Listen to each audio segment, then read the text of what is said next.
Hey everyone, what is up? This is Disney 65 here, and today I'm going to do a movie review of a film that I finally saw today. The movie came out 39 years ago. I've heard a lot of people talking about this movie, like saying it was like one of the greatest love stories of all time. It is, of course, Somewhere in Time. This movie stars Christopher Reeve. Yes, that Christopher Reeve, who was in Superman, and a very young Jane Seymour, and of course the Sound of Music's Christopher Plummer. And it tells a story about this guy. He's like a playwright called Richard Culler, played by Christopher Reeves, of course, who gets enchanted by this beautiful young woman called Elsa McKenna.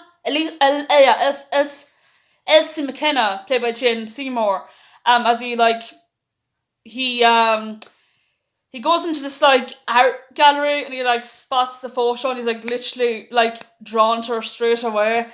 It turns out that there was like the elderly woman that's in the beginning of the movie that gave Richard the grandfather watch was actually her as an old woman, but she died 8 years after. And of course, Richard, to do the impossible. He decides to time travel back to 1912 to find Elsie. So yeah, when he does find this book, this time traveling book, he of course hypnotizes his mind and says, "I'm in June 29th, 1912. I'm in June 29th, 1912." And when he like wakes up the following day, he actually ends up in that time frame. Of course, from there he does meet Elsie, and of course the two fall in love. But her manager, played by Christopher Plummer, doesn't want that because he's kind of protective over her because she's an actress, of course. She's doing a play, and of course Richard helps her with the play and that. So yeah, will they? Won't they get together? You have to see for yourself. Okay, what do I think of this movie? I actually really, really enjoyed this movie. It's really heartwarming. It's got gorgeous visuals. I mean, when you go into the 1912 setting in the movie, you're like, oh my god, it's such a gorgeous movie to look at. Also the chemistry between Christopher Reeves and Jane Seymour, oh my god. They're probably up there with Jack and Rose from Titanic meets Noah and Ali from The Notebook. Which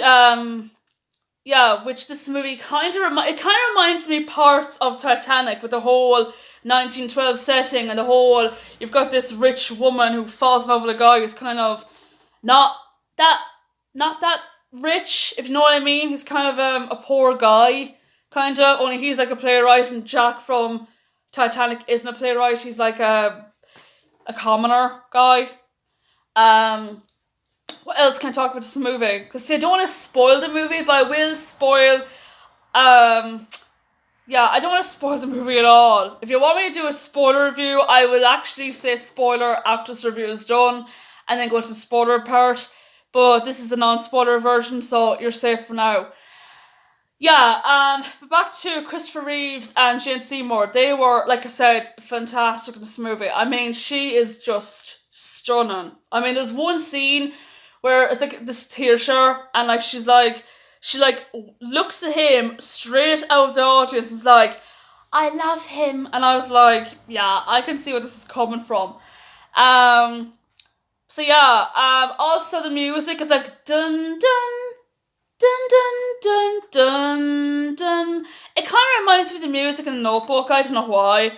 But yeah, it's kind of cool to see a romantic movie that has time travel in it. Another movie that has time travel in it that kind of reminds me of this movie as well is Kate and Leopold, the one with Meg Ryan, Hugh Jackman, one of my all-time favourite films, by the way. So yeah, overall, I really like the movie. Will I watch it again? Hopefully I will. It took me forever to track this movie down. It's impossible to get on DVD or on VHS. It's like €20. to get the movie, which is I think is a total rip-off. It's not in CEX either, so it's kind of a pain in the backside. But luckily I found it today online and I really, really enjoyed the movie. Overall, I'm going to give this movie... You know what? I have no flaw to it. If I have to pick a flaw with it, I kind of wanted more. I kind of felt it kind of was like there wasn't much of Jane and Chris like together. Like it was kind of the movie's on for an hour and 43 minutes, which is like 103 minutes long, and it kind of just goes quick. It kind of just I don't know what it is. It's the pacing. I know what it is, but it's kind of like I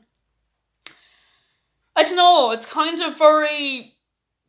It kind of, there was not much screen time between, well, there is screen time between the two characters, but it was kind of like quick and that was it. And then something bad happens between one of the characters and, yeah. So, yeah, like I said, we'll do a spoiler for this.